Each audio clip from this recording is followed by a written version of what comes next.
Zombie Apocalypse.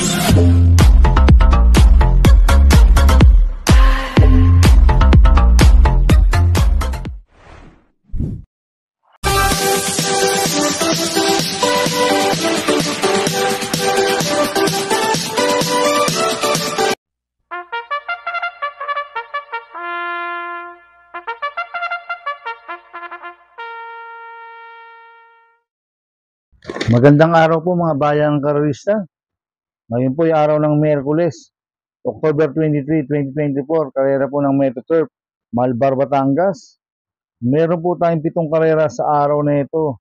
Nandito naman po yung lingkod, Drunken Master Wangbu, aka Eloato Budoy, para magbigay ng giya at analysis sa inyo mga bayang karorista.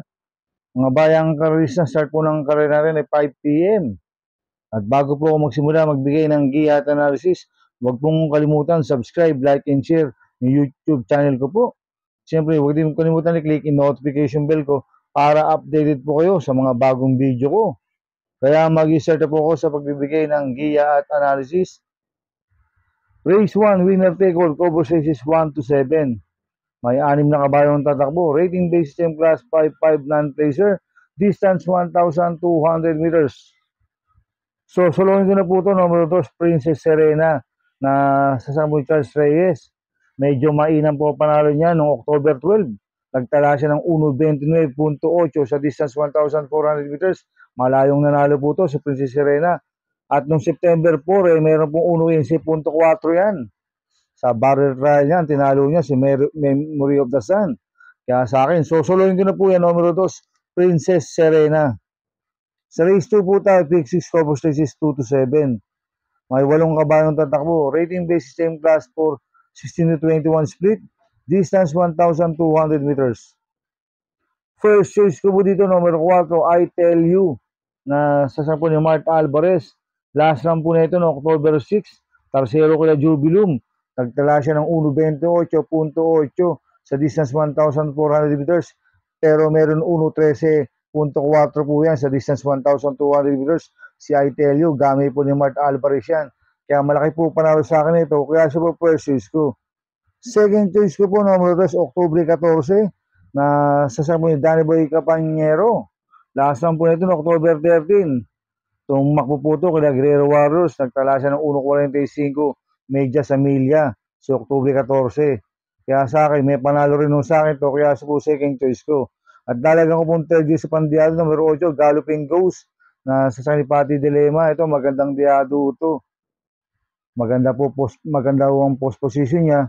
Sa labas, check, tingin ko, siya po magdadalang unahan dito sa harapan. Ang kupang distansya kanya, 1,200 meters.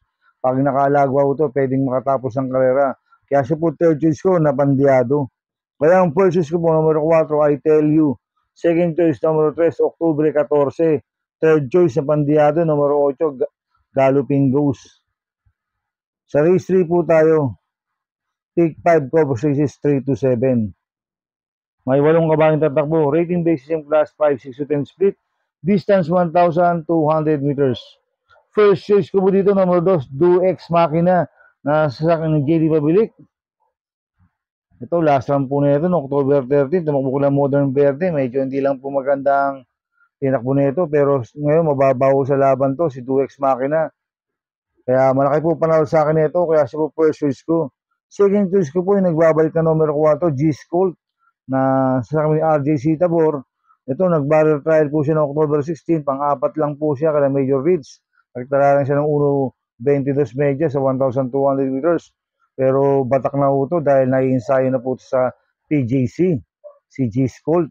Kaya may panalo rin sa akin ito. Kaya sa po second choice ko. Kaya ang first choice ko po, numero 2, Do Ex Machina. Second choice, numero 4, G-Scolt. Sa race 4 po tayo, pick 4, courses 4 to 7. May 8 kabayong tatakbo. Rating based system class 5, 11 to 15 split. Distance 1,200 meters. First choice ko po dito, numero 6, Work From Home, na sa akin John Paul Guse. Last run po nito, October 12. Tumakbo kila Bohemia. Medyo malakas na po nilabanan ng last run yan.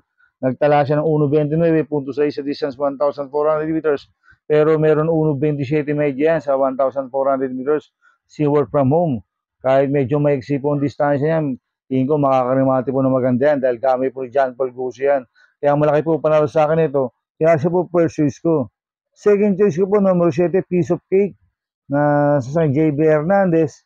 Ito si Piece of Cake, magaling kay Unuto. Ang kupang distansya sa kanya, 1,200 meters.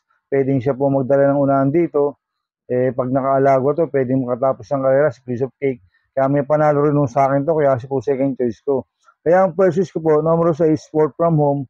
Second choice, numero 7, Piece of Cake. Sa race 5 po tayo. May 8 kabayong tatakbo.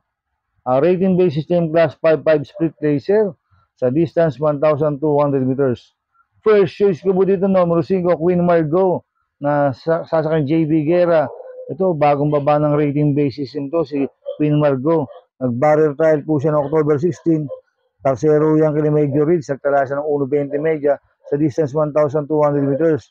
Pero mayroon mga registration sa 1,200 meters si Queen Margot. Kaya malaki po panalo sa akin ito. Kaya siya po first choice ko. Second choice ko po, hindi banderang numero 1, Den. Sa akin, GL Sego Jr. Itong si Den, maganda post position, nasa balya. Siya po magdadala ng unahan dito. May rate lang po na magandang GL Sego Jr. to. Tingin ko pwedeng makatapos ng karera to si Den dahil ang kupang distansya sa kanya, 1,200 meters. Kaya malaki rin po panalo sa akin ito. Kaya po second choice ko. Kaya ang first choice ko po, number 5, Queen Margot. Second choice, number 1, Den. Sa race 6 po tayo, sa penultimate race. May 8 kabayong tatakbo. Rating base system class 5, 11 to 15 split. Distance 1,200 meters. First choice ko po dito, number 5, I Honors na sa ni Mart Alvarez. Itong si I Honors, lasang po nito, October 11. Segundo kay Art Seb. Nagtala siya ng 1.14 sa distance 1,200 meters. Itong kabayo na to, mabilis na kabayo to, si I Honors. Ang kupang distansya sa kanya, 1,200 meters. Kaya malaki po panalo sa akin ito. Kaya siya po first choice ko. Second choice ko po, numero 4, Doña Chichay na sasakyan po ni Albert Sirius. Last run po na ito, no October 11. Tarsero ko na Archip I Honors. Nagtala siya ng 1.14.8 sa distance 1,200 meters. Kaya sa akin, malaki rin po panalo sa akin ito. Kaya siya po second choice ko. Kaya ang first choice ko po, numero 5, I Honors. Second choice, numero 4, Doña Chichay. Sa race 7 po tayo sa last race. May 8 kabayong tatakbo. Rating base system class 4, 22 to 27 split. Distance 1,200 meters. First choice ko po dito, numero 6, Golden Sunrise na sasama JQ Cabarrios. Last lang po nito no October 12. Segundo kay Bada Bing. Nagtala siya ng 1.27.8 sa distance 1,400 meters. Kaya malaki po panalo sa akin ito. Kaya siya po first choice ko. Second choice ko po, numero 4, This Girl is on Fire na sa ni RM Garcia. Last lang po nito no October 13. Pang-5 kila Red Queen. Eros Treasure. Medyo mabigat lang po nakalaban last na ito. Nagtala siya ng 1.45 medya sa milya. Kaya may panalo rin sa akin ito. Kaya siya po second choice ko. At lalagyan ko pong third choice sa pandiado, numero 8, Runway 10 na sa Charles Reyes. Itong si Runway 10, bagong baba ng rating base system to. Ito, maganda post position. Pwedeng siya po magdala ng unahan dito. May po ang distansya, 1,200 meters. Kaya sa akin, magandang diado to. Kaya siya po third choice ko. Kaya ang first choice ko po, numero 6, Golden Sunrise. Second choice, numero 4, This Girl is on Fire. Third choice, sa pandiado, numero 8, Runway 10. Good luck and happy racing mga bayang karista. Inuulit ko, ito gabay ko lang at analysis ko. Pero pagdating sa tayan, kayo pa din masusunod. Sana iswertein tayo at magsitama. Kaya good luck po sa ating lahat mga bayang karista. Mga bayang karista, shoutout muna ako.